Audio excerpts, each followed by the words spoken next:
Menteri Pertahanan, Bapak Panglima, Bapak Kasal, Bapak Wamenhan dan juga Bapak Wakasat. Pak Menhan, izinkan saya memperkenalkan diri secara langsung. Nama saya Farah Putri Nahlia dari fraksi Partai Amanat Nasional. Tadi sudah banyak beberapa hal yang disampaikan oleh senior-senior dan rekan-rekan di Komisi 1. Mungkin saya hanya akan menambahkan terkait dengan beberapa hal yang intinya mungkin ini hanyalah input dari kami. Apabila berbicara terkait pertahanan, kami yakin Pak Menhan, Pak Panglima beserta jajaran sudah ahlinya.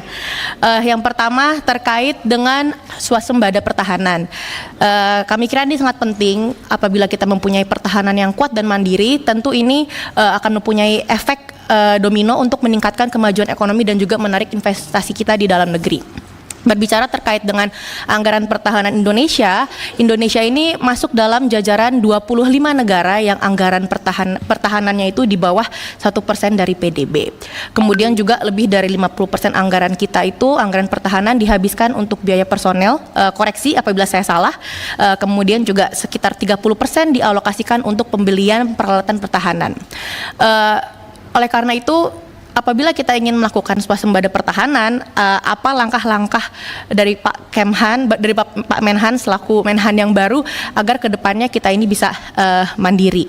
Kemudian juga di rapat Komisi 1 bersama dengan Pak Prabowo ketika beliau masih menjabat sebagai Menhan, beliau tentu selalu menjabarkan, menekankan kepada kami betapa pentingnya pertahanan, dan oleh karena itu anggaran pertahanan kita itu harus bisa dimaksimalkan.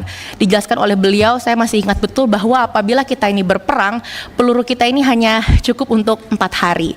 Kemudian juga ketika kami melakukan kunjungan kerja ke beberapa tempat dan melihat berbagai macam alutsista yang kita miliki, mohon maaf Bapak, banyak sekali alutsistanya yang lebih tua dari usia saya. Jadi kalau kita berbicara terkait dengan alutsista yang usianya lebih dari 30 tahun, kami kira itu perlu diperhatikan untuk pemeliharaannya, terutama terkait dengan ketersediaan suku cadang. Kemudian yang berikutnya terkait dengan keamanan maritim kita. Contoh yang ada di depan mata, selama bertahun-tahun ini, pertama kali kami ada di Komisi 1 5 tahun yang lalu sampai sekarang, konflik di Laut Natuna itu belum juga usai.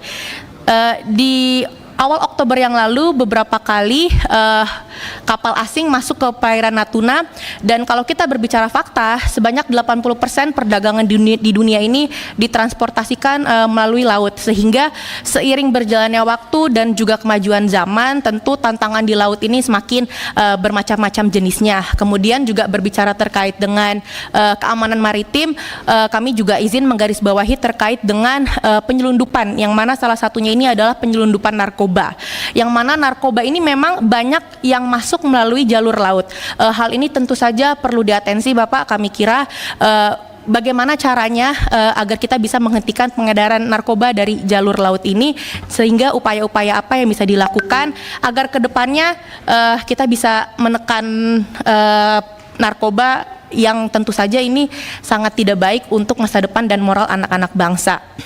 Kemudian juga berikutnya, tadi sudah disampaikan oleh senior-senior terkait dengan angkatan cyber. Mungkin tadi Bapak dalam paparannya sudah sangat komprehensif, tapi saya izin menanyakan lebih lanjut terkait dengan angkatan cyber ini.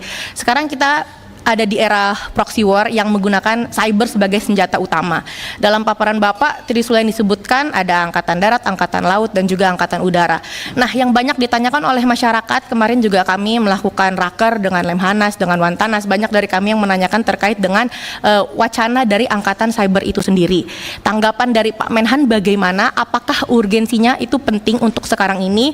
Karena kalau kita melihat Amerika sebagai negara yang superpower, selain 3 matra, Amerika juga membentuk angkatan cyber dan juga pertahanan antariksa.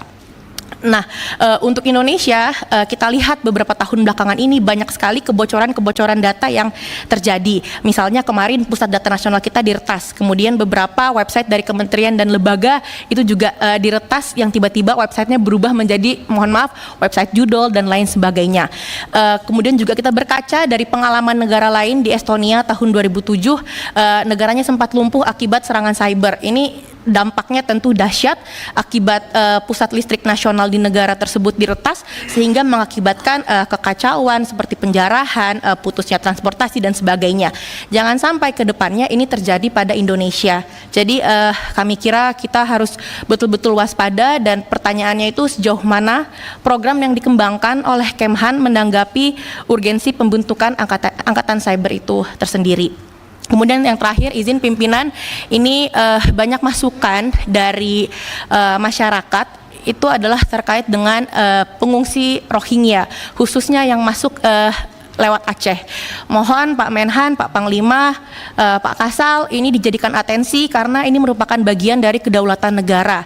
Dari beberapa kasus pengungsi Rohingya, ada pengungsi yang legal dan tentu juga ada yang ilegal atau melalui penyelundupan TPPO, yang mana dari info yang saya tahu, kepolisian setempat sudah mengamankan sekitar 65 orang tersangka tindak pidana TPPO. Dan juga dari beberapa pengungsi yang legal itu banyak sekali Bapak yang melarikan diri. Ini based on data yang kami terima per 24 November 2024, terdapat sebanyak 2.294 pengungsi yang kabur dari camp. Bayangkan Bapak, yang tersisa itu hanyalah 660 orang. Jadi lebih dari 50%-nya itu melarikan diri. Dan tentunya karena banyak pengungsi Rohingya yang nakal ini, terdapat berbagai macam aksi penolakan dari masyarakat setempat. Dan tentunya ini tidak hanya di Aceh, tapi juga menyebar ke provinsi-provinsi sekitar di Sumatera.